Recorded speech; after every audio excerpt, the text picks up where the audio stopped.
Hi అండి అందరికీ welcome to నందుగోల్ gas. నేనైతే ఈరోజు పుచ్చకాయ తీసుకొచ్చానండి. బయట ఎక్కువగా ఎండ కాస్తుంది కదా, చల్లగా ఏమైనా తిందామని చెప్పి ఏం తేవాలా అని ఆలోచిస్తే పుచ్చకాయ తెచ్చుకున్నాను. పుచ్చకాయ అయితే చాలా అంటే చాలా స్వీట్గా ఉందండి. ఈ ఎండకి అది చాలా మంచిది కూడా. మనం చాలా అంటే చాలా ఎండ కాస్తుంది కాబట్టి చాలా జాగ్రత్తగా ఉండాలండి అందరూ. పుచ్చకాయ చూడండి ఎంత ఎర్రగా ఉందో. మీరు వీలైనంత వరకు ఇలాంటి చల్లటి పదార్థాలు తినడానికి ట్రై చేయండి. నా ఛానల్ సబ్స్క్రైబ్ చేసుకోండి. Bye bye, tata. హాయ్ అండి అందరికీ వెల్కమ్ టు నందుగోల్ గ్యాస్. నేనైతే ఈరోజు పుచ్చకాయ తీసుకొచ్చానండి. బయట ఎక్కువగా ఎండ కాస్తుంది కదా, చల్లగా ఏమైనా తిందామని చెప్పి ఏం తేవాలా అని ఆలోచిస్తే పుచ్చకాయ తెచ్చుకున్నాను.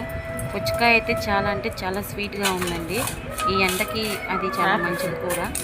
మనం చాలా అంటే చాలా ఎండ కాస్తుంది కాబట్టి చాలా జాగ్రత్తగా ఉండాలండి అందరూ. పుచ్చకాయ చూడండి ఎంత ఎర్రగా ఉందో. మీరు వీలైనంత వరకు ఇలాంటి చల్లటి పదార్థాలు తినడానికి ట్రై చేయండి. నా ఛానల్ సబ్స్క్రైబ్ చేసుకోండి. Bye bye, Tata.